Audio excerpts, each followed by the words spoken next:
Ce mardi 14 janvier 2026, un drame terrible s'est produit dans un village du nord-ouest du Cameroun. Un village paisible où des familles vivaient de l'élevage et de l'agriculture a été plongé dans l'horreur à l'aube. Des hommes armés ont fait irruption, ont tiré à balles réelles sur des civils qui dormaient encore et ont laissé derrière eux des corps, des maisons brûlées et des communautés traumatisées pour longtemps. Le drame s'est déroulé tôt le matin du 14 janvier 2026, vers 5h30 du matin, dans le quartier appelé Jidado, un anneau du village d'Endo, dans le nord-ouest du Cameroun. Ce secteur est enclavé, rural, difficile d'accès. La majorité des habitants y vivent de l'élevage, surtout de bétail et de l'agriculture. Selon les autorités locales, des hommes armés, identifiés comme séparatistes armés, ont fait irruption dans le quartier alors que la population dormait encore. Il n'y a pas eu de combat entre ces hommes armés et des forces régulières ou des milices. Il n'y a pas eu d'échange de tirs. Les villageois étaient dans leur maison, au lit, lorsque les tirs ont commencé, selon les sources officielles. Les assaillants ont ouvert le feu sur les habitants sans discrimination, frappant hommes, femmes, enfants et personnes âgées. Les chiffres officiels de ce massacre sont particulièrement poignants. Au moins 14 civils tués, y compris des femmes et des enfants. Parmi les morts, des enfants très jeunes, certains âgés seulement de 2 à 11 ans. Au moins 14 blessés, certains grièvement pris en charge dans les hôpitaux d'Endo et de Kambé. Ce sont des chiffres confirmés par les autorités régionales et ils donnent une idée de l'ampleur du drame. Des familles entières touchées, des foyers brisés en une seule nuit. L'attaque n'a pas seulement coûté des vies, des témoins et les autorités rapportent aussi des maisons incendiées ou détruites, des greniers et stocks alimentaires brûlés, du bétail tué ou importé. Pour ces populations qui vivent de leurs animaux et de leurs récoltes, perdre du bétail et des biens représente une perte économique majeure qui va s'ajouter à la douleur des familles endeuillées. Les victimes appartiennent majoritairement à la communauté Mbororo. Les Mbororo sont un groupe pastoral qui se déplace avec son bétail à travers différentes régions du Cameroun, y compris le nord-ouest. Ils sont souvent considérés comme éleveurs nomades, même si beaucoup vivent maintenant de façon sédentaire. Ce sont des civils.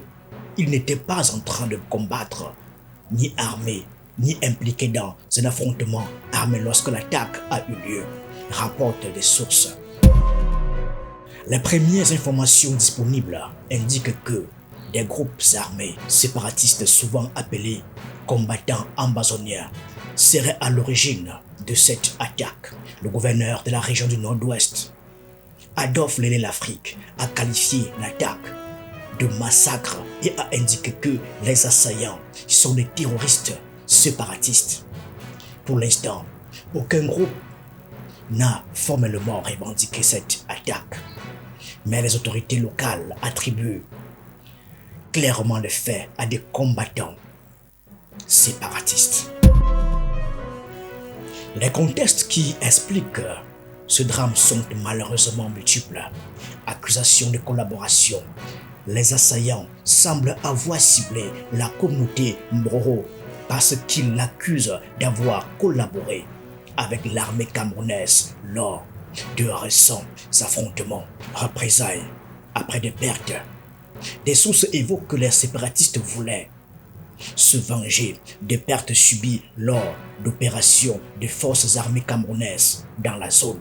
Dans tous les cas, il faut être très clair, même si une communauté civile est accusée de collaboration ou de soutenir un camp, cela n'explique pas que l'on ouvre le feu sur des civils innocents dans leur maison.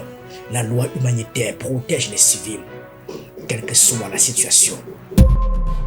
Pour bien comprendre ce qui se passe, il faut aussi replacer cet événement dans le conflit anglophone qui dure au Cameroun depuis près de 10 ans déjà. Depuis 2016, des groupes armés séparatistes dans les régions du nord-ouest et du sud-ouest ont pris les armes, revendiquant la création d'un État indépendant appelé Ambazonia, constitué uniquement des zones anglophones du Cameroun. Ce conflit a déjà fait des milliers de morts et des centaines de milliers de déplacés. Des civils piégés entre les combats, les attaques armées et les opérations de forces de sécurité. Dans ce cadre, des soupçons, des accusations de trahison, des représailles et des violences communautaires sont devenus trop fréquents dans ces régions. Selon le gouverneur Adolphe Lélé Lafrique, cette attaque est un massacre contre les civils. Des mesures de sécurité urgentes ont été prescrites pour retrouver ceux qui ont commis cette atrocité. Des efforts sont en cours pour traquer les assaillants et rétablir la sécurité dans la zone.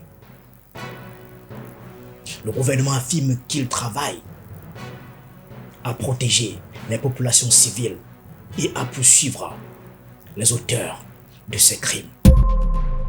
Ce massacre n'est pas seulement un chiffre ou un fait, c'est une catastrophe humaine. Des enfants morts sans raison pendant qu'ils dormaient. Des familles endeuillées qui ne reverront jamais leurs proches.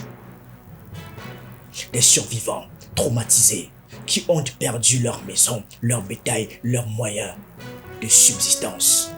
Une peur qui s'installe. Des villages qui se vident, des gens qui fuient vers des zones plus sûres. Ce qui se passait à Guidado le 14 janvier 2026 est un choc terrible. Des civils innocents ont été tués, y compris des femmes et des enfants. Le conflit s'étend maintenant. Les populations civiles qui n'ont rien à voir avec les combats directs. Le cycle de violence continue avec des accusations réciproques, des représailles et des pertes humaines. Aucune guerre ne justifie que des femmes, des enfants ou des vieillards soient pris ou cibles dans leur maison. Ce massacre doit servir de signal d'alarme à l'État du Cameroun. La protection des civils doit être une priorité absolue et la paix doit être recherchée par le dialogue, non par la violence.